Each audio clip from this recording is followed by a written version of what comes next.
السلام علیکم۔ آپ کے دنیا سے جانے کے بعد بھی آپ کا یہ ایک کلک صدقہ جاریہ بن سکتا ہے۔ صدقہ جاریہ کی نیت سے بیان کو شیئر کریں، چینل کو سبسکرائب کریں۔ شکریہ۔ یہ انسانی شخصیت کے دو حصے ہیں۔ یہاں تھوڑا سا اضافہ کر لیجئے، ایک صحت مند انسان میں یہ دونوں چیزیں ایک دوسرے سے جڑی ہوتی ہیں، باہم لازم و ملزوم۔ جو فکر ہوگا وہی عمل میں ظاہر ہوگا، جو سوچ ہوگی وہی رویے کے اندر ظاہر ہوگی، جو نظریات ہوں گے انہی کا ظہور کردار میں ہوگا۔ البتہ اسے بالکل دو اور دو چار کی طرح کا قاعدہ کلیہ نہ سمجھیے، ایک استثناء ذہن میں لے آئیے۔ وہ قاعدہ اپنی جگہ پر ہے، آپ کو معلوم ہے آپ کو کہ ایکسیپشنز پروو دی رول، یہ اصول ذہن میں رکھیے۔ ایکسیپشن سے، استثناء سے کلیہ ٹوٹتا نہیں ہے، کلیہ قائم رہتا ہے۔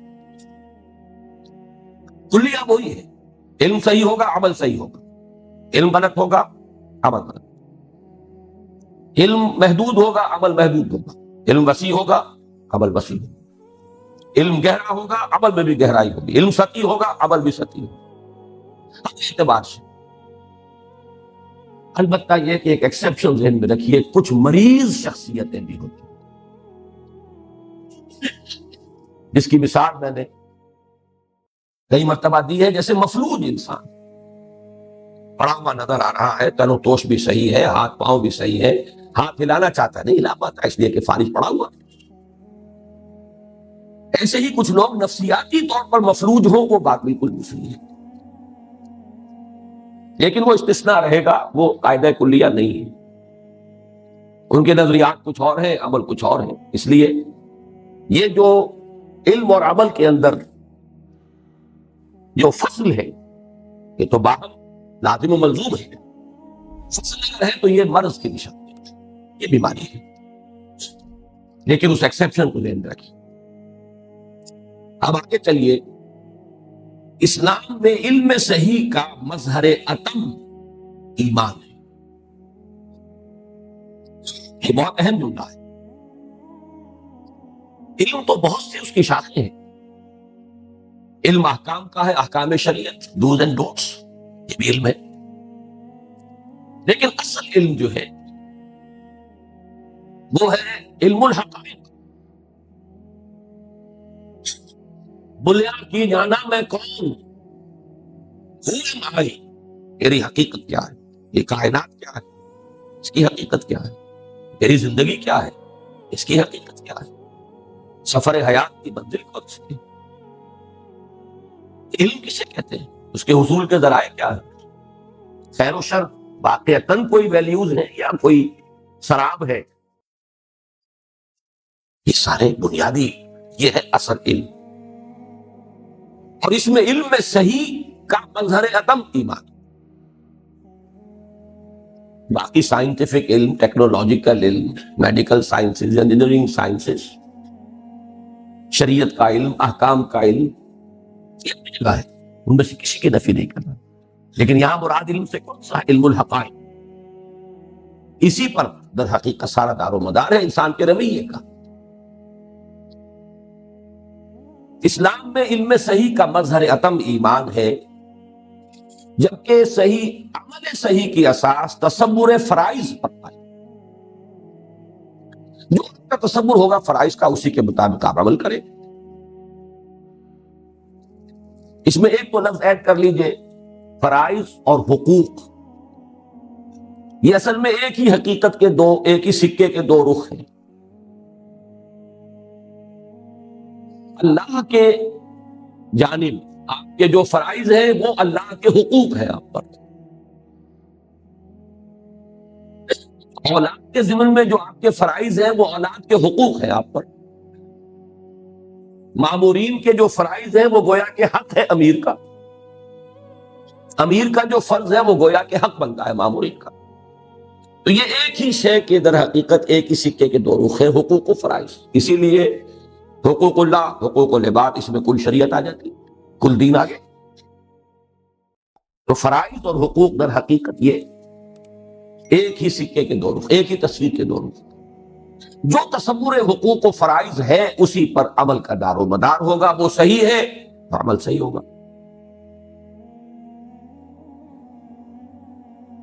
اب اگلا جملہ،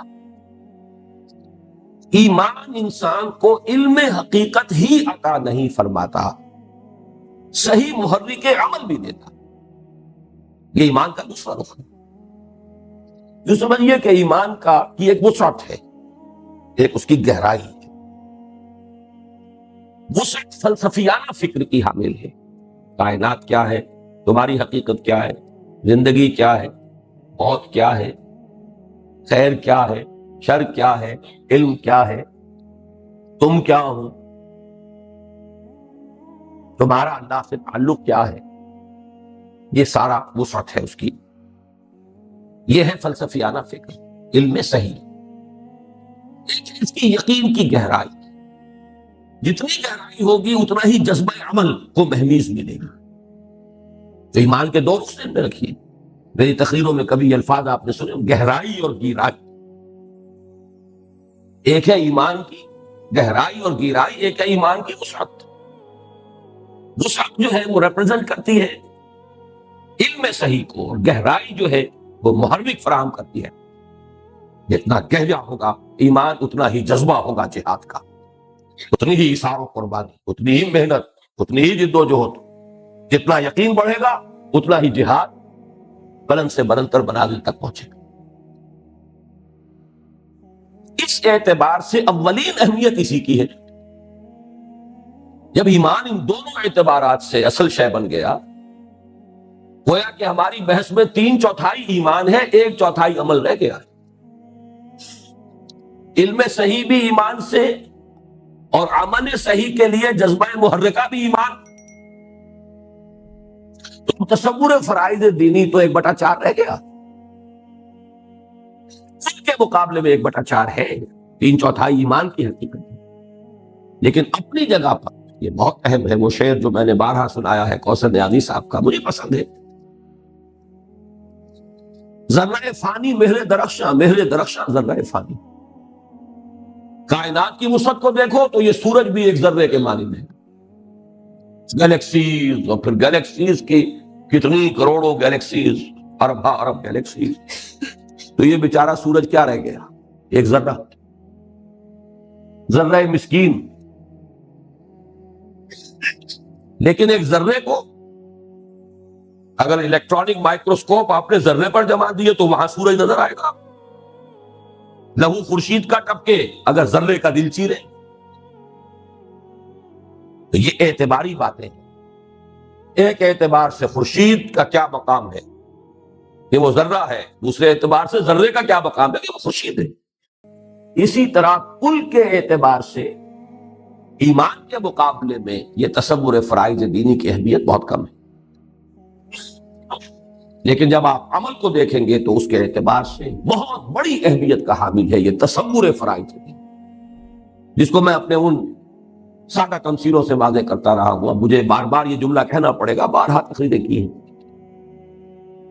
اگر 10 فرائض کسی کو سونپ دیے جائیں کہ صبح سے شام تک، امپلائر کہتا ہے امپلائی سے کہ یہ 10 کام تمہیں روزانہ کرنے، اگر کسی حادثے کے باعث وہ 7 بھول جائے، صرف 3 یاد رہ جائے، تو تمام تر خلوص و اخلاص اور محنت و مشقت کے باوجود ایک لفظ نوٹ کیجئے، خلوص و اخلاص بھی کامل، محنت و مشقت بھی کامل، لیکن جو کچھ کرے گا وہ 3 فرائض کے ضمن میں ہوگا، باقی 7 کے ضمن میں 0، وہ تو یاد ہی نہیں رہے گا، تو ناکام ہو جائے گا۔ کتنا بڑا رسک ہے، خلوص و اخلاص کے باوجود اور پوری محنت و مشقت کے علی الرغم ناکام۔ تو فرائض دینی کا اپنے جگہ پر یہ تصور جو ہے وہ بہت ہے۔ چنانچہ ایمان کی ماہیت، اس کی تفاصیل، اس کے درجات، اس کے حصول کے ذرائع اور اس کے لوازم و ثمرات اہم ترین موضوعات ہیں۔ میں نے جب 3/4 اس کو قرار دیا ہے تو اہم ترین موضوعات تو وہی ہیں۔ پھر گن لیجئے، ایمان کی ماہیت، اس کی تفاصیل، اس کے درجات، اس کے حصول کے ذرائع اور اس کے لوازم و ثمرات، یہی موضوعات ہیں جن پر اس سال کی جو محاضرات قرآنی ہیں ان پر گفتگو ہوگی 5 خطبات میں۔ میرے نزدیک اس موضوع کی جو اہمیت ہے آپ کو معلوم ہے، کتنے مواقع پر میں نے ان موضوعات پر تقریر کی۔ لیکن یہاں نوٹ کیجئے، لیکن موجودہ محاضرات میں اصل بحث ان پر نہیں بلکہ تصور فرائض دینی پر ہے۔ یہ محاضرات کا لفظ آ گیا تو اب اس کا پس منظر نوٹ کر لیجئے، جو کہ سرورق پر لکھا ہوا ہے۔ مارچ 1985 میں اسی مسجد ہال میں 6 روز تک مسلسل یہ تحریر تھی میری جو موضوع گفتگو رہی۔ اس میں تھوڑا سا لفظی فرق ہوا ہے بعض جگہ پر، وہ میں آپ کو بتا دوں گا، مبادا یہ سمجھا جائے کہ میں نے غلط بیانی سے کام لیا ہے۔ میں نے ایک تحریر مرتب کی علماء کرام سے استصواب کے لیے کہ یہ میرا مطالعہ ہے قرآن و سنت سے اور سیرت رسول صلی اللہ علیہ وسلم سے، کوئی غلطی ہے تو متنبہ کر دی، صحیح ہے تو تصویب فرمائیے۔ 100 علماء کرام کو دعوت دی، جن میں سے 25 حضرات نے تشریف لا کر یہاں تقریریں کی، 25 نے اپنے خیالات لکھ کر دی۔ بڑی بڑی شخصیتیں بھی تھی اس وقت، میں ان کا بہت ممنون اور مشکور۔ ان محاضرات کی پوری رودات بھی ساتھ میں چھپ چکی۔ میں اس میں شریک رہا تھا صرف سامع کی حیثیت سے۔ میں نے ایک حرف، صرف ایک استثناء ہوا تھا، ایک مقرر سے ایک سوال کیا تھا بس، مولانا وحید الدین خان صاحب سے، باقی ایک حرف میں نہیں بولا، میں سامع۔ سارے رفقا سامع تھے۔ میں نے اپنے گلے کی بھیڑوں کو بعض اعتبارات سے، یہ لفظ صحیح کہہ رہا ہوں، بھیڑیوں کے سامنے پیش کر دیا تھا، اس لیے کہ استہزاء بھی ہوا، تبسخر بھی ہوا، مذاق بھی اڑایا گیا۔ لیکن میں نے رفقا جو اس میں تھے انہیں یاد ہوگا پہلے بڑی بریفنگ کی تھی، ان کا ادب ملوز رکھنا ہے، یہ ہمارے مہمان ہیں، بات پسند آئے نہ آئے سکون سے سننی ہے، صرف آپ لوگوں کو سوالات کا حق حاصل ہوگا، وہ بھی پورے ادب کے ساتھ۔ باقی مجھ پر جو بیتے جھیلیے، میں بھی جھیلوں گا، آپ بھی جھیلیں، لیکن میں یہ چاہتا ہوں کہ آپ میرے ساتھ چلیں تو علی وجہ البصیرت چلیں۔ میں یہ نہیں چاہتا کہ میں آپ دوسروں کے اثرات سے آپ لوگوں کو بچا کے رکھوں، تو بچا کے نہ رکھ اسے، تو ڈنکے کی چوٹ چاہتا ہوں کہ آئیں علماء اور بات کریں، گفتگو کریں، میری غلطی مجھ پر واضح کریں۔ میرے سامنے وہ آیہ مبارکہ ہمیشہ بڑی اہمیت کی حامل رہی ہے، قل ھذہ سبیلی ادعو الی اللہ علی بصیرۃ انا ومن اتبعنی، کہہ دو اے محمد صلی اللہ علیہ وسلم یہ میرا راستہ ہے، میں اللہ کی طرف بلا رہا ہوں، علی وجہ البصیرۃ، اندھیرے میں ٹامک ٹوئیاں نہیں مار رہا ہوں، نہ میں نہ میرے ساتھی جو میرا اتباع کر رہے ہیں۔ تو مجھے بھی ایسے ساتھی درکار ہیں جو علی وجہ البصیرت میرا ساتھ ہے۔ بہرحال اس پہ جو کچھ ہوا وہ اپنی جگہ پر ہے، اس سے مجھے فائدے بھی ہوئے، بعض جزوی اصلاحات، بعض وضاحتیں مجھے کرنے کا موقع مل گیا، اس میں کچھ نہ کچھ لفظی تبدیلیاں میں نے کی، یہ نیٹ اور بہت بڑا فائدہ جو مجھے حاصل۔ تو اس لیے یہاں ذکر آیا ہے کہ ان موجودہ محاضرات میں اصل بحث ان پر نہیں بلکہ تصور فرائض دینی۔ الحمدللہ کہ تقریباً تمام مکاتب فکر کے کبار علماء نے تصویر کی پوری کہ بات صحیح ہے۔ تفصیل تو پھر اس رودات میں پڑھیے کہ جو میں شائع کر چکا ہوں۔ یہاں بھی پھر ایک ترمیم ہے جو میں اب کر رہا ہوں، فرائض دینی، ان کو میں نے صرف ان 3 چھتوں تک رکھا ہے، میں نے اس تحریر میں بنیاد کو میں نے فرض سے تعبیر نہیں کیا۔ اس کے بعد میں نے اس میں ایک ترمیم کی ہے، اور وہ یہ ہے کہ اولین فرض ہے تحصیل یقین کی جد و جہد، یہ بھی فرض ہے۔ اس لیے میں نے آج 2 ہی آیتیں پڑھی ہیں شروع میں، سورہ نساء کی آیت یا ایھا الذین آمنوا آمنوا باللہ ورسولہ والکتاب الذی نزل علی رسولہ والکتاب الذی انزل من قبل، اے ایمان والو ایمان لاؤ اللہ پر اور اس کے رسول پر اور اس کتاب پر جو اس نے اپنے بندے پر نازل فرمائی ہے، اپنے رسول پر صلی اللہ علیہ وسلم، اور اس کتاب پر جو پہلے نازل فرمائی۔ تو آمنو یہاں فعل امر ہے۔ یہ کہ سورہ حدید کے میرے درس میں بھی آیت نمبر 7 آمنوا باللہ ورسولہ وانفقوا. میں عرض کرتا رہا ہوں کہ یہاں مخاطب کافر نہیں ہے، مسلمان ہے. اس پوری صورت میں مخاطب کافر ہے ہی نہیں، مسلمان ہے. تو اسے بھی ایک فریضے کی حیثیت سے دین رکھیے. یہ بھی فرض ہے، اولین فرض یہ ہے. البتہ یہ ہے کہ یوں سمجھیے، اب میں نے اسے تعبیر کیا ہے اندر کی کھدائی. ایمان تو اندر ہے نا. اگر آپ کو یہ 3 منزلہ عمارت بنانی ہے تو نیچے بنیاد بھی تو اتنی ہی گہری لے جانی ہوگی. اور یہ بھی نوٹ کیجئے کہ بعد میں بنیاد گہری نہیں ہو سکتی. آپ نے بنیاد ڈالی 1 منزل کی، بنا دی 3 منزلیں، گرے گرے عمارت، دھسے ہی دھسے. اگر 3 منزل کا آپ کا ارادہ ہے تو اتنی ہی گہری آپ کو پہلے بنیاد ڈالنی پڑے گی. تو معلوم یہ ہوا کہ یہ اندر جو کھدائی کرنی ہے ایمان کی گہرائی کے لیے، تو یہ تو سب سے پہلا کام تو یہی ہوگا. تو اسے بھی فرائض کی فہرست میں شامل کیجئے. لیکن یہ کہ یہ جو سپر سٹرکچر ہے زمین کے اوپر، اصل میں اس موضوع، اس تحریر میں ان 3 لیولز پر گفتگو کی. اب آئیے 3 اساسی فرائض. اس کو آپ نوٹ کر لیجئے کہ اس کے بعد ہے 3 لوازم. 3 جمع 3 6. اساسی فرائض اور لوازم میں کیا نسبت ہے؟ اس کی تشبیہ اور تمثیل بہت سادہ. اصل فرض نماز ہے. نماز کے لیے وضو لازم ہے. وضو کے لیے پاک پانی لازم ہے. اگر حالات کچھ ایسے ہیں، مجبوری ہے، تو پاک مٹی سے تیمم لازم ہے. وہ قائم مقام ہو جائے گا وضو کا. یہ درجہ بدرجہ فرض. کیا اصل فرض ہے نماز پڑھنا، لیکن پھر یہ کہ وضو بھی تو فرض ہے. وضو میں فرائض ہے. فلاں کام چھوٹ گیا تو وضو ہوئی. اس اعتبار سے یہ 2 لفظ اب ذہن میں رکھ لیجیے، اساسی فرض اور اس کے لوازم. تو 3 اساسی فرض اور 3 لوازم، یہ میری اس سوچ کا خلاصہ ہے. ایک مسلمان کے اساسی دینی فرائض 3 ہیں. نمبر 1، سادہ ترین الفاظ میں، ابھی اصطلاحات سے بالکل علیحدہ صرف نظر کر لیجئے. ایک یہ کہ خود صحیح معنی میں اللہ کا بندہ بنے. یہ میری سن 51 کی تحریر میں موجود ہے، یہاں آپ دیکھ لیں گے یہ تینوں فرائض کا تصور. پہلا، خود اللہ کے بندے بنو، صحیح معنی. لیکن اس کے لیے اصطلاحات بنیادی. اسلام اطاعت خدا و رسول صلی اللہ علیہ وسلم، تقوی اور عبادت.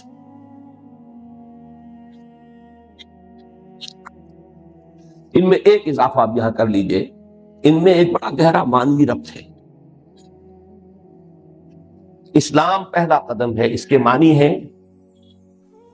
To give up resistance, to surrender. معلومہ پہلے کشمکش تھی، مقابلہ تھا، جنگ جاری تھی. آپ نے سپر انداختے مگر جنگست، آپ نے ہتھیار ڈال دی. وہ جنگ کون سی تھی؟ آپ کے نفس کی اور اللہ کی.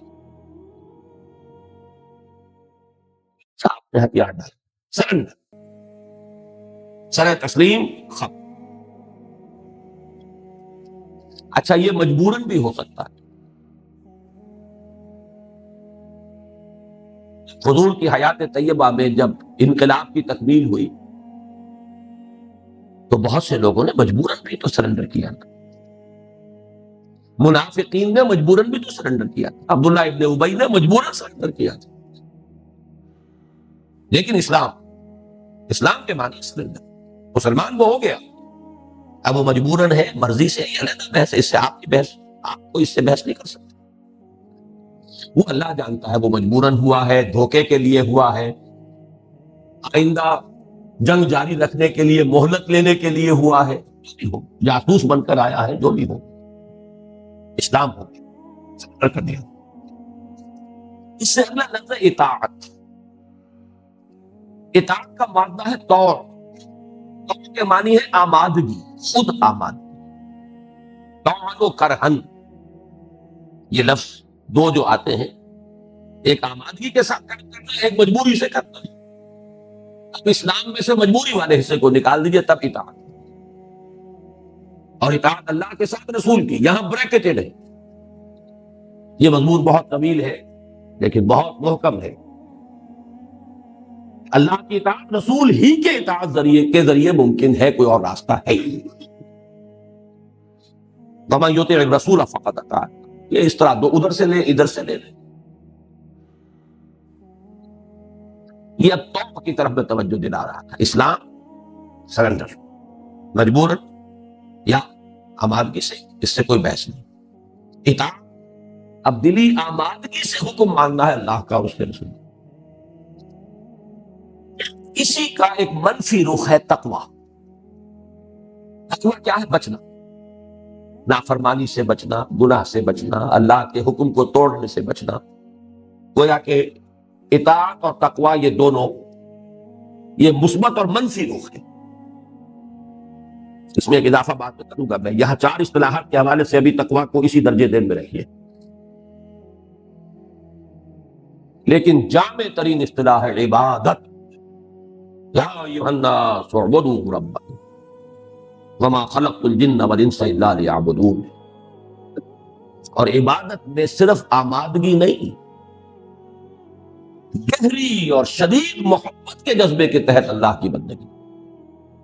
العبادت تجمع اصلین، غایت الحب مع غایت الذل مع غایت الذل والخضوع۔ دو چیزوں، دو بنیادوں کے جمع ہونے سے عبادت وجود میں آتی ہے، حد درجے کی محبت اور حد درجے میں اپنے آپ کو بچھا دینا تھا، انقیاد، تسلیم کا آخری میں، میری کوئی مرضی نہیں، جو تیری مرضی ہے وہ میری مرضی۔ اور محبت، دیکھا آپ نے ان چار الفاظ میں ایک تدریجی ارتقا ہے۔ البتہ اس میں جو میں تقویٰ کے بارے میں ایک بات کرنا چاہتا ہوں، قرآن مجید کے بعض مقامات سے یہ معلوم ہوتا ہے کہ تقویٰ اصل میں اس ڈرائیونگ فورس کا نام ہے جو آدمی کو آگے سے آگے بڑھاتی ہے، اطاعت میں اور گہرا ہونا، اللہ کی بندگی میں اور پختہ، یہاں تک کہ درجہ احسان تک پہنچ جائے۔ اخبرنی عن الاحسان، مجھے بتائیے احسان کیا ہے؟ ان تعبد اللہ کانک تراہ فإن لم تکن تراہ فإنہ یراک، ان تعمل للہ کانک تراہ فإن لم تکن تراہ فإنہ یراک، ان تخشى اللہ کانک تراہ فإن لم تکن تراہ فإنہ یراک۔ اس کے لیے سورہ مائدہ کی اس آیت کو ذہن میں رکھیے، لیس علی الذین آمنوا وعملوا الصالحات جناح فیما طعموا۔ وہ لوگ جو ایمان لائے، جنہوں نے نیک عمل کیا، ان پر کوئی بوجھ نہیں ہے، کوئی الزام نہیں ہے ان چیزوں کے بارے میں جو پہلے کھا پی چکے، جب تک شراب حرام نہیں ہوئی تھی، چاہے آپ نے گیلن کے گیلن پیے ہوں، کوئی حل نہیں۔ اب کوئی تشویش اپنے آس پاس نہ آنے دو۔ یہاں سے اذا اتقوا وآمنوا وعملوا الصالحات ثم اتقوا وآمنوا ثم اتقوا واحسنوا واللہ یحب المحسنین۔ یہاں آپ نے تقویٰ کی تکرار دیکھیے، یہ تقویٰ ڈرائیونگ فورس ہے۔ ثم اتقوا، اور پہلا ایمان وہ ہے جس کے ساتھ عمل کو علیحدہ ذکر کیا ہے۔ ثم اتقوا، اذا اتقوا وآمنوا وعملوا الصالحات ثم اتقوا وآمنوا۔ اب اگلا ایمان کا مرحلہ وہ ہے جہاں عمل خود بخود اس کے اندر شامل ہے، علیحدہ کیٹیگری رہی نہیں۔ ثم اتقوا واحسنوا، پھر اور تقویٰ اور احسان۔ اس کے حوالے سے میں عرض کر دوں، مولانا مودودی کی ایک بڑی قیمتی تحریر ہے، تحریک اسلامی کی اخلاقی بنیادیں۔ ان میں انہوں نے اسلام، ایمان، تقویٰ اور احسان چار چیزیں بیان کی۔ میں یہ چاہتا ہوں کہ اس کی بھی تصحیح ہو جائے۔ حدیث جبرائیل میں تین ہی آئی ہیں، اسلام، ایمان، احسان۔ تقویٰ در حقیقت کوئی علیحدہ مقام نہیں ہے، تقویٰ کو ڈرائیونگ فورس ہے کہ جو ایک پہلی منزل سے دوسری، دوسری سے تیسری تک انسان کو لے جاتی ہے۔ یہ آیا مبارکہ سورہ مائدہ کی نہایت اہم۔ اسلام ایک مقام ہے، جیسے آپ کو معلوم سلوک میں مقامات، اسلام ایک مقام، اور اونچا مقام ایمان ہے، اور اونچا مقام احسان ہے۔ تقویٰ کسی مقام کا نام نہیں ہے، بلکہ حدیث جبرائیل کے حوالے سے جتنے بھی اس کے ورشنز ہیں ہمارے پاس، ان سب میں وہی تین چیز۔ اسی اعتبار سے یہاں بھی میں نے یہ وضاحت کر دی، تقویٰ ایک زیادہ گمبھیر اصطلاح ہے، لیکن یہاں جو چار اصطلاحات کے رب میں میں لایا ہوں، اسلام، اطاعت، تقویٰ، عبادت۔ اب آگے چلیں۔ یہ کیفیات انسان میں ہمہ تن، ہمہ وقت اور ہمہ وجوہ مطلوب ہیں، نہ کہ جزوی یا جز وقتی۔ اس کے ایک ایک دس پہ شرح کرنی پڑے گی آپ۔ مطلوب جو مقام اس کا ذکر ہو رہا ہے، مقام بندگی تو یہی ہے، ہمہ تن، ہمہ وقت، ہمہ وجوہ۔ جز وقتی آپ بندگی نہیں کر سکتے، جز وقتی ملازمت کر سکتے، وہ امپلائر ریلیشن شپ اور ہے، جز وقتی ہمہ وقتی۔ اللہ کی بندگی جز وقتی نہیں ہو سکتی، نہ جز وقتی نہ جزوی، کچھ مانیں گے کچھ نہیں مانیں گے۔ افتؤمنون ببعض الکتاب وتکفرون ببعض فما جزاء من يفعل ذلك منكم الا خزي في الحیاۃ الدنیا ویوم القیامۃ یردون الی اشد العذاب۔ آپ نے یہ آیتیں سنی ہیں، ترجمے سنے ہیں، میں وقت نہیں دے رہا، صرف یہ کہ ٹانک لیں ذہن میں کہ یہ در حقیقت ایک جملہ جو ہے اس کا تعلق اس سے، یہ کیفیات انسان میں ہمہ تن، ہمہ وقت اور ہمہ وجوہ مطلوب ہے، نہ کہ جزوی یا جز وقتی۔ اللہ استثناء یہاں بھی ہوگا، جیسے وہاں نوٹ کر آیا ہوں استثناء۔ مریض آدمی ہے، مفلوج ہے، ہلنا چاہتا نہیں ہل سکتا، نفسیاتی مفلوج ہے، مانتا ہے کہ ہاں یہ کام فرض ہے، نہیں کر پا رہا، یہاں بھی اللہ ہے۔ اللہ یہ کہ کبھی غفلت کے باعث، اب یہاں بھی دیکھیے ایک جملے میں تین اسباب آئے ہیں، غفلت کے باعث، یا جذبات کی رو میں بہہ کر، یا ماحول کے اثرات سے مغلوب ہو کر، کوئی غلط حرکت سرزد ہو جائے، دل ارادہ نہیں، سرزد ہو جانا، اس کا اپنا ایک کنوٹیشن ہے، مفہوم۔ معصیت بل ارادہ تو بغاوت ہے، جسے ہم گناہ کہتے ہیں، تقصیر، وہ بل ارادہ نہیں، سرزد ہو گیا۔ کیوں ہو گیا؟ نمبر ایک، غفلت کے باعث، یاد رہا۔ نمبر دو، جذبات کا رو اندر سے ایسا ریلا اٹھا ہے، طوفان بہ گیا آدمی، اس کی قوت ارادی کے بند ٹوٹ گئے۔ نمبر تین، کسی ایسے ماحول میں چلا گیا ہے، وقتی طور پر، عارضی طور پر، کہ اس سے مغلوب ہو گیا ہے۔ تین اسباب ہو سکتے ہیں معصیت کے، تو یہ ہے استثناء۔ حرکت ایسی سرزد ہو جائے تو اس پر فوری توبہ اللہ کے یہاں لازماً مقبول ہوگی، یہ لازماً انڈر لائن کریں۔ سورہ نساء کی آیت نمبر 17،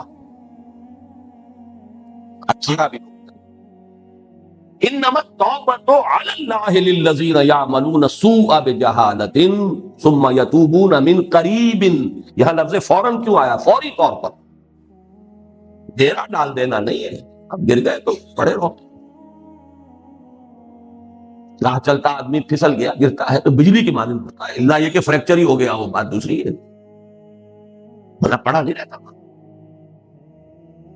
فوری توبہ ہو، جیسے ہی ریلا گزر گیا جذبات کا، جیسے ہی ماحول کا وہ جو غلبہ تھا وہ رفع ہوا، جیسے ہی غفلت کا پردہ چاک ہوا، ثم یتوبون من قریب، جو لوگ فوری توبہ کر لیں گے، انما التوبۃ علی اللہ، ان کا حق ہے کہ اللہ ان کی توبہ قبول کرے، اللہ نے اپنے اوپر لازم کر لیا ہے توبہ قبول۔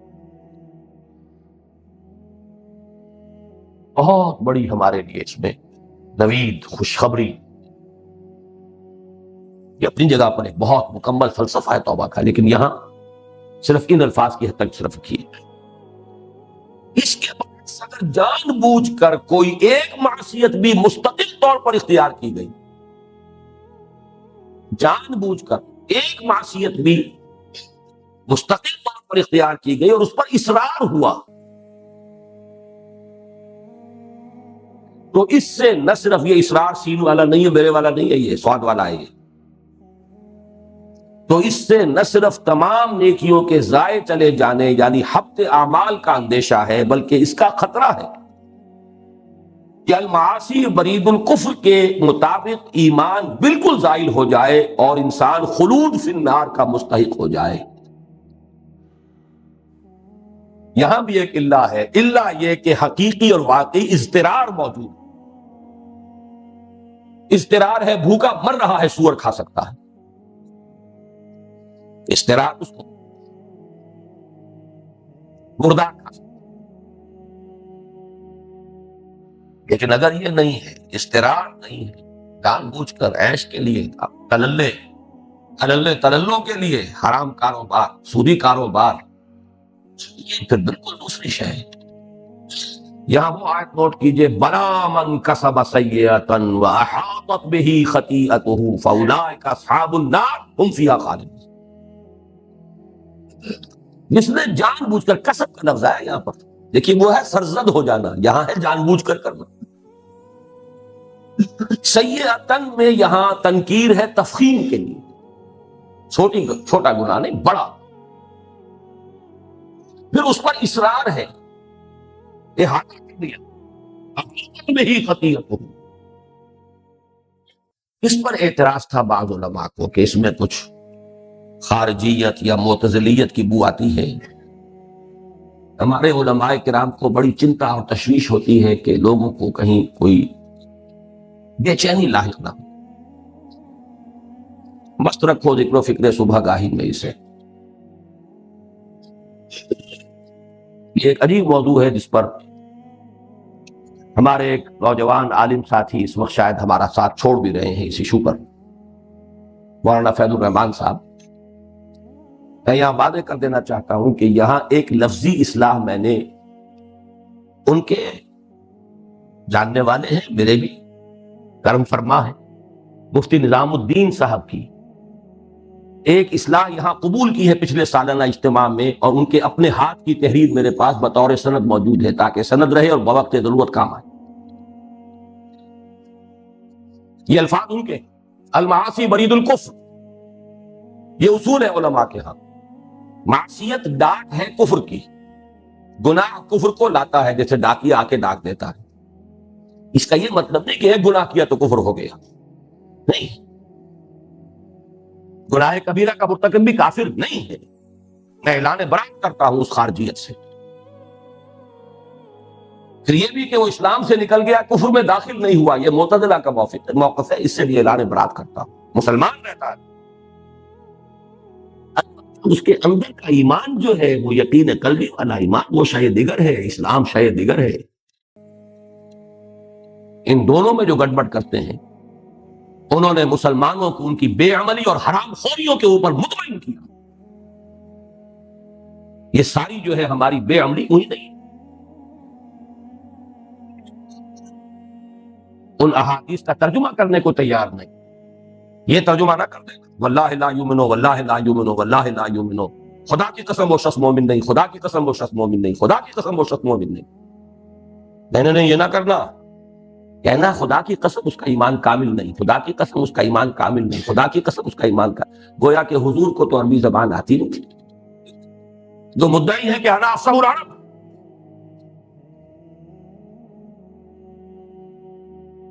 ذہن میں رکھیے یہ مفتی نظام الدین صاحب کی میں نے اصلاح قبول کی ہے، لیکن ان کے الفاظ ہیں المعاصی برید الکفر، ایک انتہا یہ ہو سکتی ہے، جیسے حضور نے فرمایا ایک گناہ کیا داغ پڑ گیا، توبہ کیا داغ دھل گیا، نہیں کیا دوبارہ تو گناہ کیا پھر داغ، پھر گناہ کیا پھر داغ، پھر گناہ کیا، تو یہاں تک کہ دل سارا سیاہ ہو گیا، یوں بند ہو گیا۔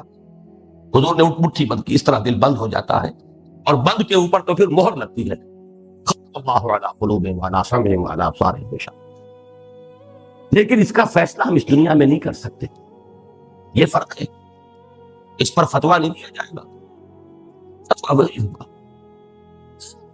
کہ گناہ کبیرہ کا مرتکب بھی کافر نہیں، مسلمان ہے۔ اس دنیا میں ہماری بحث صرف اس حد تک رہے گی کہ کوئی مسلمان ہے یا نہیں ہے، مومن ہے یا نہیں ہے، یہ اللہ میاں کے ہاں جا کر پتا چلے۔ کیا پتا کس کس کا پردہ چاک ہو جائے. کون کون سے یہاں جو اتقیاء اور زہاد مشہور ہیں وہاں معلوم و ریاکار تھے بدترین. جب حدیث موجود ہے جو شہید سمجھا گیا تھا، جو بہت بڑا عالم سمجھا گیا تھا، جو بہت مخیر سمجھا گیا تھا، تینوں کو کہا گیا تھا جہنم. انک قاتلت لان یقال جریء، تم چاہتے تھے، تم نے جنگ کیا تھا اپنی جرأت کی شہرت حاصل کرنے. تم نے علم سیکھا اور سکھایا لوگوں پر روب گانٹنے کے لیے. تم نے دولت خرچ کی تاکہ کہا جائے سخیون. قیلا کہا جا چکا تمہارا مطلوب مل چکا، یہاں کچھ نہیں ہے. اوندے منہ گھسیٹ کر جہنم میں جھونک دیے جائے. کس کس کے پردے چاہتے، اللہ بچائے. لیکن یہ کہ خدا کے لیے تشویش پیدا ہونے دیجیے.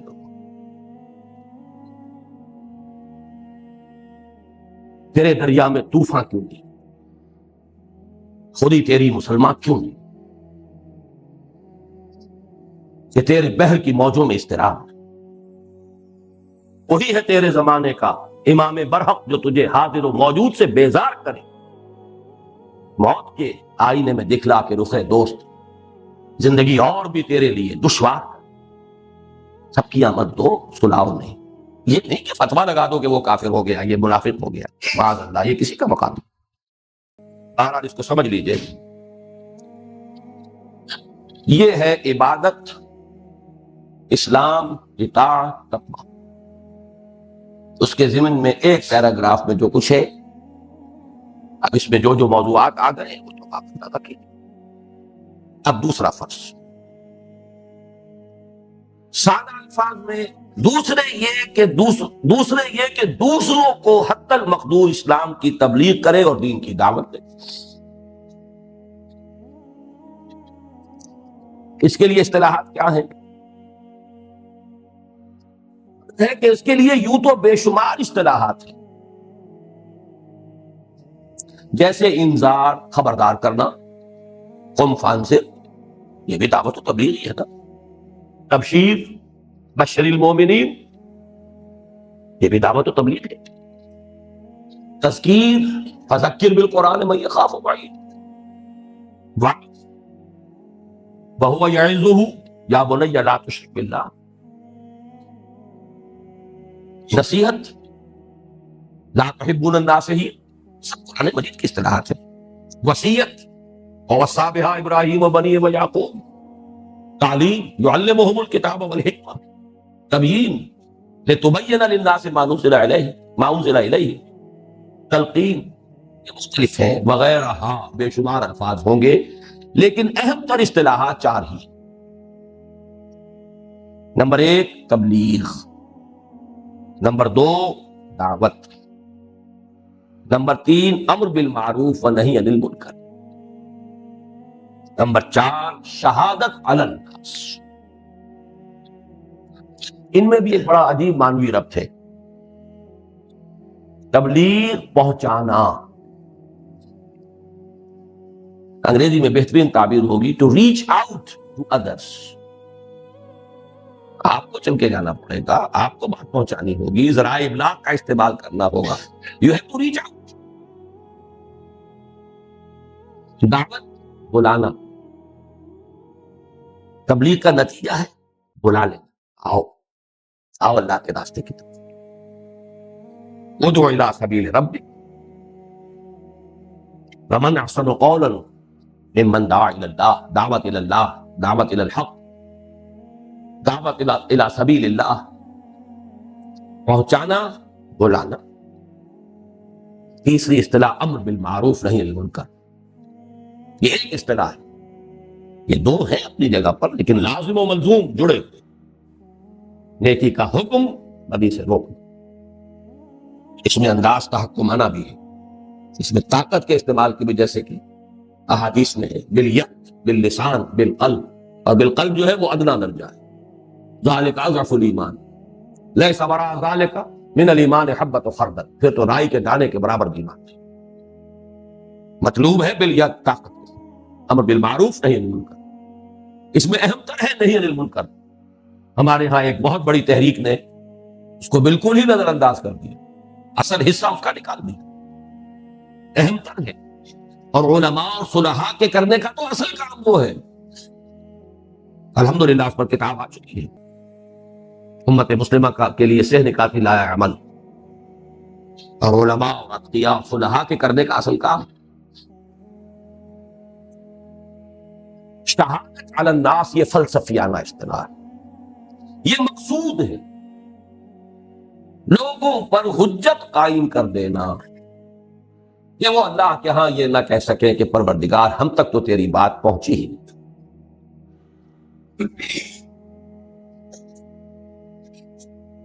جب نہیں پہنچی تو جواب دہی کا ہے۔ جن کے ذمہ تھا پہنچانا انہوں نے نہیں پہنچائی، مجرم وہ ہیں، پھندا ان کے گلے میں ڈال۔ رسول نہ پہنچاتے اصل مجرم وہ ہوتے۔ یا ایھا الرسول بلغ ما انزل الیک من ربک وان لم تفعل فما بلغت رسالته فلنسألن الذین ارسل الیہم ولنسألن المرسلین۔ اب رسول کے بعد امت ہے، اسی لیے میں نے کس قدر وضاحت سے کہا ہے مجرم امت مسلمہ ہے، امت کافرہ نہیں۔ انہیں تو پہنچانا ہمارے ذمہ ہے، اور ہم خود ان کے در کے بھکاری، پیسے ہی پیسے کے نہیں، ہتھیار کے ہی نہیں، نظریات کے، افکار کے، تہذیب کے، تمدن کے، ثقافت کے، ہر شے انہیں سے بھیک مانگ کر لے رہے ہیں۔ شہادت علی الناس، ان پر بھی، ان اصطلاحات پر بڑی، میں سمجھتا ہوں الحمدللہ کہ بڑی جامع اور مختصر لیکن بہت اہم بحث ہو چکی ہے اس کتابچے میں، شہر قاتل عمل میں۔ فلسفیانہ اصطلاح جو ہے شہادت علی الناس، سمجھانا پڑتا ہے اس کو، باقی اصطلاحات جو ہے بالکل واضح ہیں، سادہ ہے۔ اب اس میں جو اگلا جملہ ہے یہ خود انسان کی اپنی شرافت اور مروت کا تقاضا بھی ہے۔ ایک شریف انسان کو کوئی خیر ملے تو ایک تو بخیل ہوگا، اور ایک وہ جو اسے تقسیم کرے گا، دوسروں کو کے ساتھ شیئر کرے گا۔ شریف انسان تو وہی ہوگا۔ بڑے پیارے الفاظ سورہ معارج کے، اذا مسہ الشر جزوعا واذا مسہ الخیر منوعا۔ خیر مل گیا ہے سمیٹ سمیٹ کے اپنے پاس ہی رکھو، کسی اور کو اس کا کوئی حصہ نہ پہنچ جائے گا۔ تو یہ خیر آپ کو ملا، دین ملا، ایمان ملا، اسلام ملا، کتاب اللہ ملا، اس کو شیئر کرو بھائی۔ شرافت کا تقاضا ہے، مروت کا تقاضا ہے، گناہ نو کی ہمدردی اور خیر خواہی کا تقاضا بھی ہے۔ لا یؤمن احدکم حتی یحب لاخیہ ما یحب لنفسہ۔ تم میں سے کوئی شخص مومن نہیں ہو سکتا جب تک کہ وہ اپنے بھائی کے لیے وہی شے پسند نہ کرے جو اپنے لیے پسند کرتا ہے۔ اور بھائی آپ کے سگے بھائی بھی ہیں، آپ کے چچا داد بھائی بھی ہیں، آپ کے کنبے کے لوگ بھی ہیں، آپ کا قبیلہ بھی ہے، آپ کی قوم بھی ہے، پوری نوع انسانی بھائی ہے آپ کی۔ آدم اور حوا پر جا کر تو وہ آپ کے سگے بھائی بنتے ہیں۔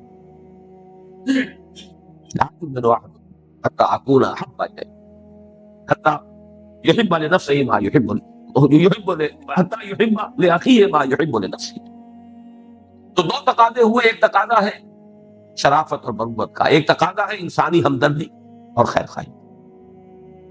لیکن سب سے بڑھ کر یہ سید المرسلین محمد الرسول اللہ صلی اللہ علیہ وسلم پر ختم نبوت کا منطقی نتیجہ ہے کہ اب تا قیام قیامت تمام انسانوں پر اللہ اور اس کے رسول کی جانب سے اتمام حجت یعنی شہادت علی الناس کی ذمہ داری بحیثیت مجموعی امت محمد علی صاحب صلاۃ والسلام کے کندھے پر۔ یہاں وہ آیتیں لے آئیے، وَكَذَلِكَ جَعَلْنَاكُمْ أُمَّةً وَسَطًا لِتَكُونُوا شُهَدَاءَ عَلَى النَّاسِ وَيَكُونَ الرَّسُولُ عَلَيْكُمْ شَهِيدًا كُنتُمْ خَيْرَ أُمَّةٍ أُخْرِجَتْ لِلنَّاسِ تَأْمُرُونَ بِالْمَعْرُوفِ وَتَنْهَوْنَ عَنِ الْمُنكَرِ وَتُؤْمِنُونَ بِاللَّهِ۔ یہ ہے دوسرا فرض۔ اب آئیے تیسرا فرض۔ تیسرے یہ کہ وہ اللہ کے کلمے کی سربلندی اور اس کے دین حق کے بالفعل قیام اور غلبے کے لیے تن من دھن سے کوشاں ہو۔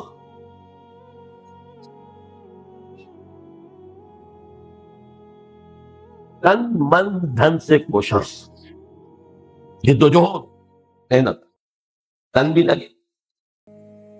ہم نے جو تنظیم کی جو بیعت ہے اس کا جو عہد نامہ ہے اس میں یہ الفاظ انی اعاہد اللہ ان احبط کل ما یکرہہ واجاہد فی سبیلہ جہد استطاعتی وانفق مالی وابذل نفسی لاقامت دینہ واعلاء کلمتہ. اس کے دین کو قائم کرنے کے لیے، اس کے کلمے کی سربلندی کے لیے مال کھپانا جانا. اس کے لیے قرآن حکیم کی 5 اساسی اصطلاحات ہیں. یہاں 4 سے ایک عدد بڑھ گیا. تکبیر رب، وربک فکبر، یہ ذرا اس کے آخری صفحے پر یہ آیات کا حوالہ موجود ہے. وربک فکبر وکبرہ تکبیرا. اقامت دین، ان اقیموا الدین ولا تتفرقوا فیہ.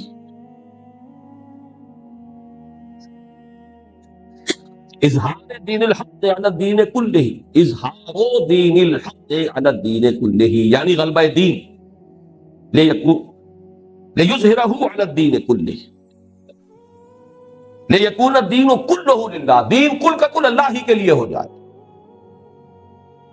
اور 5ویں اور جامع ترین اصطلاح لیقوم الناس بالقسط، لوگ عدل اور انصاف پر قائم.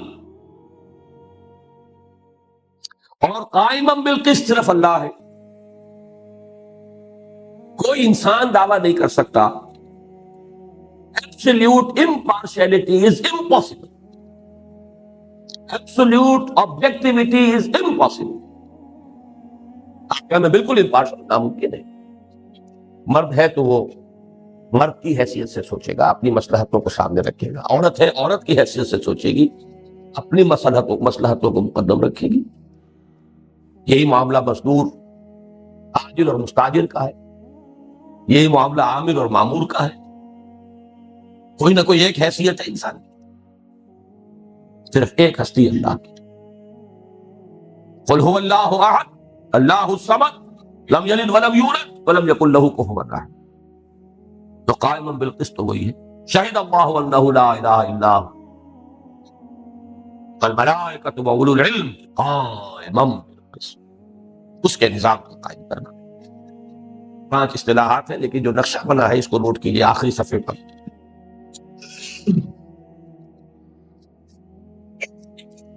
اعلاء کلمت اللہ، جو میں نے یہ جو نچلے والی 5 صفات ہیں، یہ حدیث میں لفظ آیا ہے. لِتَكُونَ كَلِمَةُ اللَّهِ هِيَ الْعُلْيَا، تاکہ اللہ کا کلمہ ہی سب سے اونچا ہو جائے. تو یہاں نیچے رکھا ہے 5 کو: تکبیر رب، اقامت دین، دین پورا اللہ ہی کے لیے ہو جائے، غلبہ دین حق، اعلاء کلمت اللہ. لیکن اس سے اوپر ہے اسلام کے نظام عدل اجتماعی کا قیام، یعنی اسلامی انقلاب. تنظیم اسلامی کی اجتماعی مساعی کا آخری ہدف یہ. سب سے اونچی منزل جب یہی ہے فرائض کی، تو آخری ہدف تو یہی ہوگا. یہاں جو میں نے لکھا ہے متن میں، حدیث نبوی میں ایک 6ٹھی اصطلاح وارد ہوئی ہے: لِتَكُونَ كَلِمَةُ اللَّهِ هِيَ الْعُلْيَا، تاکہ اللہ ہی کی بات سب سے اونچی ہو، اللہ سب سے بڑا ہو جائے، اللہ کی بات سب سے اونچی ہو جائے، اللہ کا جھنڈا سب سے بلند ہو جائے، پورا دین اللہ ہی کے لیے ہو جائے، دین تمام ادیان پر غالب ہو جائے. بات تو ایک ہی ہے. ایک پھول کا مضمون ہو تو 100 رنگ سے باندھو. اللہ کی کبریائی کا نفاذ ہو گیا، اللہ کی بات سب سے اونچی ہو گئی، اللہ کا جھنڈا سب سے اونچا ہو گیا، اللہ کا دین غالب ہو گیا، کل دین اللہ کے لیے ہو گیا. بات تو ایک ہی ہے. اس میں تو میں سمجھتا ہوں کہ وہ بھی میں کوئی فرق نہیں بیان کر سکتا جو اسلام اور اطاعت اور تقوی اور عبادت، یا جو تبلیغ اور دعوت، یہ تو بالکل ہی ایک شے ہے، ایک ہی شے ہے، صرف تعبیر کا انداز. اب چلیے، اس کے علاوہ 3 عام فہم تعبیرات بھی ہیں اسی کی. قیام حکومت الہیہ، یہ وہ اصطلاح ہے جس کے حوالے سے ابوالکلام مرحوم نے اپنی بات شروع کی، پھر مولانا مودودی مرحوم اسی کو لے کر آگے چلے. نفاذ اسلامی کا نظام اسلامی کا نفاذ یا نفاذ نظام اسلامی، یہ جماعت اسلامی نے پاکستان میں آ کر عام فہم اصطلاح استعمال کی۔ اسلامی انقلاب، یہ آج ہم اس کی اصطلاح کو استعمال کر رہے ہیں واقعی کی۔ اور بائبل کو ایڈ کر لیجئے اس میں، اس کی اصطلاح ہے کنگڈم آف ہیون آن ارتھ، آسمانی بادشاہت۔ Thy kingdom come, thy will be done on earth as it is in heaven۔ جیسے تیری مرضی آسمانوں میں پوری ہو رہی ہے، زمین پر بھی پوری ہو۔ زمین میں فساد آ گیا، بغاوت، سرکشی ہو، لوگ اللہ کے خلاف بغاوت، انسان کے اوپر ظلم کر رہا ہے۔ Thy kingdom come, thy will، تیری مرضی، be done on earth as it is in heaven۔ ہے تو کوئی ایک ہی، مشکات تو ایک ہی ہے، مشکات نبوت۔ یہ نہ سمجھیے کہ انجیل میں سرے سے کچھ ہے ہی نہیں، یا تورات میں سرے سے کچھ ہے ہی نہیں۔ یہ بھی ہمارے ہاں بہت تنگ ذہن قسم کے لوگوں کے خیالات ہیں۔ سورہ نساء کی آیت میں فرمایا جا رہا ہے یا ایھا الذین آمنوا آمنوا باللہ ورسولہ والکتاب الذی نزل علی رسولہ والکتاب الذی انزل من قبل۔ اس سے استغناء اس معنی میں نہیں ہے جس معنی میں لوگوں نے سمجھ لیا۔ استغناء ہوگا اس میں کہ شریعت کے اعتبار سے اب کوئی پرانی بات حجت نہیں۔ حکمت، موعظت، تاریخ، اس کے حوالے سے تو حکمت بھری ہوئی ہے۔ حکمت کا جس کو آپ پاور پیک کہتے ہیں، حکمت کا پیک ہے بائبل۔ بائبل سے مراد ہے اناجیل اربعہ، متی اور مرقس اور یوحنا اور لوک۔ یہ کہ حجت نہیں، حجت کتاب اللہ و سنت رسول۔ بہرحال اس کی اصطلاح، میں تو بہت قائل ہوں اس اصطلاح کا، کنگڈم آف ہیون آن ارتھ، خدا کی بادشاہت۔ منادی ہی کرتے تھے حضرت مسیح، توبہ کرو کہ خدا کی بادشاہت کا وقت قریب۔ دی کنگ از کمنگ، یہ میں نے اس مضمون میں بھی کل تقسیم ہوا ہے بیان کیا، چھوڑیے اس کو، آگے چلیے۔ اچھا، اب یہ جو تین فرائض ہیں بیسک، اب اس جو تشبیہ ہے وہ آ رہی ہے۔ متذکرہ بالا تین فرائض کی باہمی نسبت اور ان کا ایمان اور ارکان اسلام کے ساتھ ربط و تعلق ایک ایسی سہ منزلہ عمارت کی مثال سے خوب واضح ہو جاتا ہے جس کی نمبر ایک زیر زمین بنیاد ہے جو نظر نہیں آتی، لیکن پوری عمارت کی مضبوطی اور پائیداری کا دار و مدار اسی پر ہے۔ نمبر دو، اسی بنیاد کا ایک حصہ زمین سے باہر نظر ہے جو نظر آتا ہے، جسے عرف عام میں کرسی اور انگریزی میں پلنتھ کہتے ہیں۔ تین، پہلی منزل پر صرف 4 ستون ہیں، دیواریں تعمیر نہیں کی گئیں۔ ظاہر ہے کہ اوپر کی پوری تعمیر کا وزن انہی کے ذریعے بنیاد تک پہنچتا ہے۔ نمبر 4، ان ستونوں پر پہلی چھت قائم ہے۔ نمبر 5، دوسری چھت بھی اگرچہ ان ستونوں پر ہی قائم ہے، لیکن دیواروں کی تعمیر کے باعث ستون نظر نہیں آتے۔ اس کے اوپر تیسری اور آخری چھت ہے اور اس کا بھی یہی معاملہ ہے۔ اب ان چیزوں کو کورسپونڈنگلی ہمارے اس تصور فرائض دینی میں جو اجزاء ہیں جوڑتے جائیے۔ اس مثال میں زیر زمین بنیاد ایمان کا تصدیق بالقلب والا حصہ یعنی یقین قلبی ہے، بنیاد کا نظر آنے والا حصہ اقرار باللسان ہے یعنی کلمہ شہادت۔ 4 ستون 4 عبادات کی نمائندگی کرتے ہیں یعنی نماز، روزہ، زکوٰۃ اور حج۔ پہلی چھت اسلام، اطاعت، تقوی اور عبادت کی نمائندگی کرتی ہے۔ دوسری چھت تبلیغ، دعوت، امر بالمعروف، نہی عن المنکر اور شہادت علی الناس سے عبارت ہے۔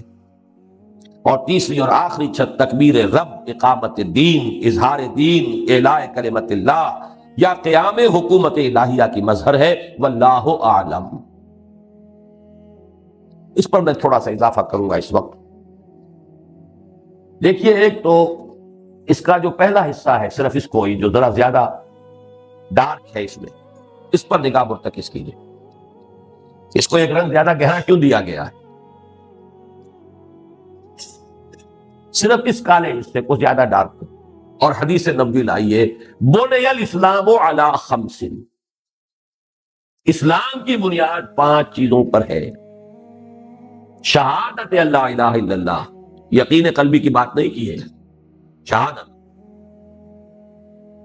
وَإِقَامِ الصَّلَاةِ وَإِيتَاءِ الزَّكَاةِ وَصَوْمِ رَمَضَانَ وَحَجِّ الْبَيْتِ مَنِ اسْتَطَاعَ إِلَيْهِ سَبِيلًا.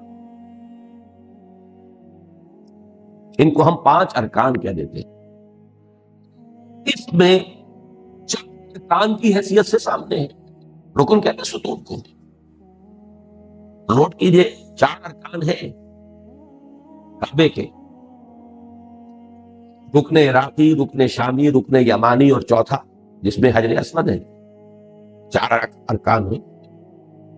ویسے یہ استعارت 5 ارکان ہم کہتے ہیں کلمہ شہادت کو بھی، لیکن اس مثال میں بنی الاسلام علی 5، ارکان کا لفظ نہیں ہے اس میں. اس حدیث میں اسلام کا ارکان کا لفظ نہیں ہے. 5 چیزوں پر بنیاد قائم ہے، لیکن اصل شے جو ہے وہ کیا ہے؟ وہ اسلام ہے. نہ ہو تو یہ ستون بے معنی ہے. نتیجے نکالتے جائیں گے. اگر وہ اسلام والی چھت نہیں ڈالنی تو یہ ستون کاہے کو کھڑے کرنے آتے ہیں؟ چھت نہیں ڈالنی تو ستون کیوں بنائے؟ اگر وہ اسلام سے ان میں نہیں ہے، اسلام، اطاعت، عبادت، تقوی، تو پھر یہ ریچولز ہیں. نماز و روزہ و قربانی و حج یہ سب باقی ہے، تو باقی نہیں. مور اور لیس میننگ لیس ریچولز، بے معنی رسومات بن کر رہ گئی. رسم اذاں روح بلالی نہ رہی، فلسفہ رہ گیا تلقین غزالی نہ. کم سے کم اس پوری چھت کو تو ذہن میں رکھو خدا کے بندو. وہ اوپر کی 2 منزلوں تو بعد میں آئیں گی، لیکن بنی الاسلام علی 5 کا بھی تو ایک تقاضا ہے. بنیا فعل مجہول ہے، اسلام ہے اصل میں نائب فاعل. اسلام کی بنیاد 5 چیزوں پر رکھی گئی، تعبیر کیا گیا اسلام کو 5 چیزوں پر. کلمہ شہادت، نماز، روزہ، حج، زکات. اسلام ان چیزوں کے مترادف نہیں ہے. چھت کو قائم کیا گیا ہے دیواروں پر یا ستونوں پر. ستون علیحدہ شے ہے، چھت علیحدہ شے ہے. اور چھت نہ ہو تو ستون، یا تو پھر یہ کہ کوئی آپ نے یادگار بنائی ہوگی کوئی، پھر اس کا فائدہ کیا؟ ایک طرف اس حقیقت کو سمجھیے. یہ ہے عبادت کا وہ تصور جو جماعت اسلامی کے ذریعے سے بڑے بڑے پیمانے پر عام ہوا. علامہ اقبال نے اپنے شاعری کے ذریعے سے کیا. یہ تصور اور بھی بہت سو نے عام کیا، لیکن سلیس عبارت، سلیس انداز میں لکھنے کا ایک خاص اللہ تعالیٰ نے ملکہ مولانا مودودی مرحوم کو دیا تھا، بہت بڑے پیمانے پر. یہ عبادات پہلے ان کو، لیکن اصل عبادت اسلام، اطاعت، عبادت. لیکن اب اس کے برعکس بھی آئیے، کیا ان ستونوں کے بغیر یہ کھڑی ہو جائے گی چھت؟ یہ ان لوگوں کی حماقت ہے جو نماز روزے کی پابندی نہیں کر سکتے اور مجاہد بنے ہوئے اللہ کے راستے کے. دونوں طرف کی بات دین میں نماز قائم نہیں ہوتی، دین قائم کرنے چلے. 3 منزلہ عمارت بنانی ہے، ستون کھڑے ہی نہیں کرنے. مکھ ہے پاک دماغ. یہ دونوں انتہاؤں کو ذہن میں رکھیے. دونوں انتہا اس وقت ہمارے موجود ہیں. یا وہ ریچولز ہیں بغیر اس تعمیر کے، یا وہ تعمیر کرنے کی طرف دوڑ رہے ہیں بغیر ان بنیادوں کی تعمیر کے. ایمان کی تو خیر فکر ہی نہیں. وہ تو مسلمان ہیں تو بس ایمان ہے ہی ہے. باقی ہے کہ نماز روزہ بھی ٹھیک ہے، ہو جائے، اس کی اہمیت. ایک تو یہ 2 انتہائی سمجھ میں آئی اس عمارت کے حوالے سے. دوسرے جو ترتیب ہے اس کو سمجھیے. ترین شے، بلند ترین شے، یہ دونوں چیزیں ایک دوسرے کی ضد ہیں. اس عمارت میں بلند ترین چیز کیا ہے؟ اقامت دین. اور اہم ترین چیز کیا ہے؟ ایمان. اہم ترین نیچے سے چلیں گے، بلند ترین تو اوپر سے. اہم ترین ایمان کے بعد ستون جن پر ساری تینوں چھتیں آپ نے سپورٹ کرنی ہے، وہی تو لنک ہیں سارے لوڈ کے اور بنیاد کے مابین. تو وہی اوپر نظر نہیں آتے، بنیل اسلام تک کہا گیا ہے، اس لیے کہ نظر یہی آ رہے ہیں ستون، اوپر نظر نہیں آ رہے، باقی تبلیغ کا سارا بدن بھی اسی پر آئے گا، اقامت دین کا سارا بدن اسی پر آئے گا۔ یہ ستون اگر مضبوط نہیں، صرف آپ نے ایک منزل کے لیے بنائے تھے، تو جیسے اگر بنیاد ایک منزل کے لیے تھی تو 3 منزلیں جو ہے چڑھا دینا حماقت ہے، ایسے ہی ستون بھی تو اتنے ہی مضبوط ہوں گے، ان کی چوڑائی لمبائی بڑھے گی، ان میں سریا زیادہ پڑے گا۔ اسی لیے فرمایا گیا وَاسْتَعِينُوا بِالصَّبْرِ وَالصَّلَاةِ، دین قائم کرنا چاہتے ہو تو صبر اور نماز سے مدد حاصل کرو۔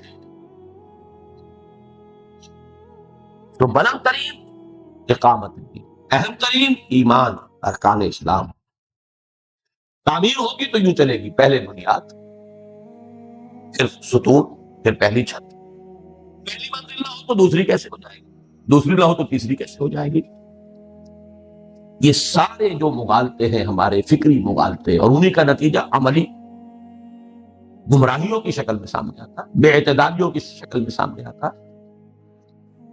ان سب کی اصلاح آپ اس تمثیل کے حوالے سے بڑی خوبصورتی کے ساتھ سمجھ سکتے ہیں۔ ذرا وقفہ کرو۔ الذین اصطفیٰ اما بعد، اساسی فرائض 3، خود اللہ کا بندہ بننا صحیح معنی میں، اسی کی دعوت دوسروں کو دینا حق المقدور، اور اللہ کے دین کو قائم کرنا، اس کے لیے تن من دھن لگا دینا، قائم کرنے کی کوشش کرنا۔ اس میں ایک اور بات سمجھ لیجئے، تینوں کے مابین اس